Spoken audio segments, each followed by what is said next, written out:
Mangez des noix, prenez des noisettes, surtout n'oubliez pas de prendre des amandes, ça va vous couper l'appétit. Bienvenue sur la chaîne Jean-Michel Cohen, la chaîne où on ne parle que de nutrition et où on ne vous raconte jamais de salade. Masterclass, menu personnalisé, suivi diététique individualisé, rendez-vous sur le site docteur.jeanmichelcohen.fr.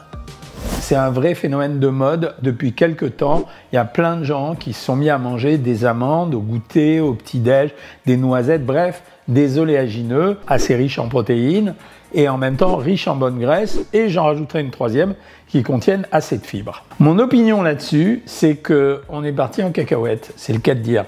Pourquoi ? Parce que moi, je veux bien qu'on donne à un produit des bénéfices, mais en fait, on a deux choses à savoir. C'est un, quel bénéfice réel ça apporte, et deuxièmement, quelle quantité il faut prendre pour avoir ce bénéfice. C'est normal. Si vous lisez la littérature scientifique, ce que je fais de temps en temps, vous allez lire que si vous mangez des noix, ça va peut-être réguler votre diabète, ou bien ça va peut-être faire baisser votre tension artérielle. Si vous mangez des amandes, peut-être que ça sera la même chose, mais vous aurez dû faire en plus. Bref, on trouve toujours plein de choses, sauf que quand je regarde ces articles, par exemple, je venais d'en regarder un sur la consommation de noix, et en fait, la quantité qu'il fallait prendre, c'était 1,5 once. Il parlait en anglais, c'est un article en anglais, ce qui correspond à 45 grammes. Quand vous mangez 45 grammes d'un produit comme des noix, j'ai le tableau devant moi, les noix, c'est 640 calories au 100 grammes, vous avez consommé l'équivalent, allez, grosso modo, de 300 calories. Est-ce que 300 calories, c'est rien? Non. Quand on parle du cholestérol, j'arrête pas de vous dire, bon, les œufs, vous pouvez en manger avec le cholestérol, c'est pas très grave parce que 75% de votre cholestérol est produit par votre corps et 25% par l'alimentation. Parce qu'on est capable de fabriquer du cholestérol, on est capable de fabriquer les graisses et même de les transformer parfois en sucre, uniquement à partir des aliments qu'on consomme. Donc quand vous augmentez une ration calorique de 300 calories, finalement vous l'augmentez par rapport à ce que vous mangiez auparavant, donc c'est une masse d'énergie supplémentaire. Il n'est pas impossible que ça se finisse en transformation sous forme de cholestérol. Voilà le truc. Donc c'est pour ça que je dis que... Alors j'ignore pourquoi c'est fait, mais je veux dire, il y a une espèce de folie qui fait que les gens s'imaginent quand un produit, on lui attribue des bénéfices, qu'il suffirait d'en manger sans en connaître la quantité pour avoir des tas de choses qui se produisent. Ben non, ça ne se passe pas comme ça. Le corps, c'est une machine très complexe et je vous répète, je ne suis pas contre les manger. Un bon régime n'interdit rien, une bonne alimentation n'interdit rien, mais se forcer à les manger, pourquoi ? Dans le mot oléagineux, vous avez oil en fait, c'est-à-dire huile, oléa.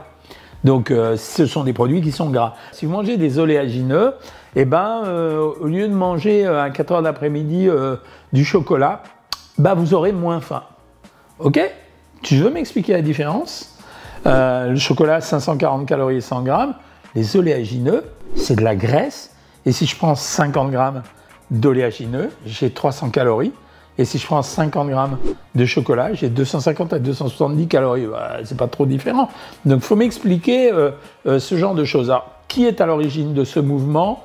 Est-ce que c'est un dévoiement des articles scientifiques? Est-ce que c'est quelques influenceurs qui ont rentré ça dans la tête des gens? Mais bon, je ne sais pas. En tout cas, moi, ce que je vous conseille, ce sont les produits gras, restez modérés, vous pouvez en prendre, mais avec modération et probablement pas tous les jours. Alors, on fait un petit inventaire ensemble. Amandes, noix, noisettes, noix de cajou, vous comptez que c'est le maximum 670 calories pour les amandes, le minimum 610 calories pour les noix de cajou. Vous voyez, donc on va tourner grosso modo en moyenne pour ces produits à 650 calories pour 100 grammes. C'est pas rien, hein. C'est pas rien, hein. Par exemple, le beurre, c'est 720 calories pour 100 grammes. Donc là, on est à 650, donc c'est l'équivalent du beurre. Enfin, c'est pas loin du beurre.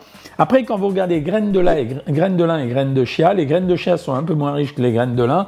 C'est 380 grammes et 450 pour les graines de lin. Bon, ok, mais c'est pour 100 grammes, hein, chaque fois ce que je vous dis. Alors, j'ai pris la balance à côté pour qu'on en discute ensemble. Et les cacahuètes, que j'ai mis en dernier parce que, oui, les gens ne mangent pas des cacahuètes, mais ils mangent des amandes, voilà. Je les ai mis en dernier, c'était 620 calories. Combien ça fait une poignée d'amandes? C'est pour ça que j'ai pris la balance à côté. Je prends une bonne poignée, hein, quand même. Hein. 30 grammes, et donc je vais compter 3, 5, 7, 9, 11, 13, 15, 17, 19 et un 20. Donc, grosso modo, ça représente 20 amandes, c'est 30 grammes, c'est 670 calories les 100 grammes, ça fait 200 calories. 200 calories, c'est l'équivalent de 80 grammes de pain. Voilà, c'est un équivalent calorique, hein. C'est pas, là c'est surtout des graisses. Le numéro 1 en matière grasse, c'était les noix avec 62,5 grammes de graisse pour 100 grammes. Ensuite, vous aviez les noisettes avec 61,2, bon c'est kiff-kiff. Et le troisième, c'était les amandes, 50,6. Et vous voyez, comparativement à ça, les cacahuètes étaient légèrement moins grasses.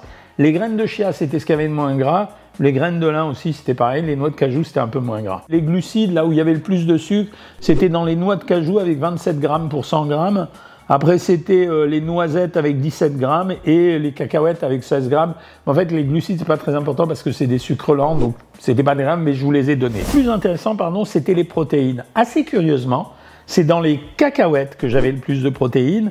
Numéro 1 avec 26 grammes. Ensuite, le numéro 2, c'était les amandes avec 21 grammes. Et le numéro 3, c'était les graines de chia. C'est vachement intéressant, les fibres, hein. Le numéro 1, c'était les graines de chia, 35 grammes pour 100 grammes. Donc cette réputation se justifie. Après, c'était les graines de lin. Donc vous voyez, c'était pas les noisettes, les noix et les amandes. Et après, en dernier, c'était les amandes. Après, j'ai regardé les acides gras monoinsaturés. Ben, assez curieusement, le meilleur, c'était les noisettes. Derrière, c'était les amandes. Et ensuite, en 3, c'était les noix de cajou. Les monoinsaturés, c'est ceux qui sont les plus intéressants parce que c'est ceux qui combattent vraiment le cholestérol.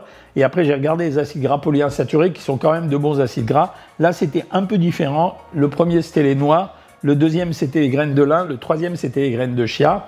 Et après, le pire au niveau des graisses, ça restait quand même des mauvaises graisses. C'était quand même les cacahuètes. Voilà, après, j'ai fait un petit exercice. Je me suis dit, bah, c'est comme si j'additionnais les scores. Quel est le meilleur produit? Si je regarde l'ensemble de ces produits, ben finalement je reconnais que le meilleur des produits à l'intérieur de ces produits, c'était les amandes. Derrière, c'était pas les noix, c'était les noisettes. Ensuite, c'était les noix. Et après, je mettrais dans une catégorie à part, graines de lin, graines de chia, qui n'étaient pas des mauvais produits. Donc, ce que je voulais vous expliquer, c'est que on donne et on attribue des vertus à ces produits qui fait que les gens les mangent de façon désordonnée, en se disant, ben finalement, comme c'est un bon produit, je peux manger n'importe quoi. En réalité, c'est pas vrai. Il faut observer des quantités. Il faut que vous sachiez, quand vous preniez des oléagineux, que vous ajoutez ça à votre ration énergétique de la journée. Moi, je dirais que la bonne ration pour ce type de produit, c'est pas du tout des grosses poignées, etc. Moi, je pense qu'avec 15 à 20 grammes, ça suffit largement. On a vu qu'il y avait 30 amandes pour 30 grammes, 20 amandes pour 30 grammes. Bon, bah donc, à mon avis, si on prend 10 amandes, ça suffit largement dans une journée. Et peut-être que ça remplacera certaines matières grasses. Voilà ce que j'avais à vous dire. Si vous avez aimé cette vidéo, vous la likez, vous la partagez, vous la commentez, vous me faites des critiques et vous me donnez d'autres idées de vidéos si vous le voulez bien. Et moi, je vous dis à bientôt les amis.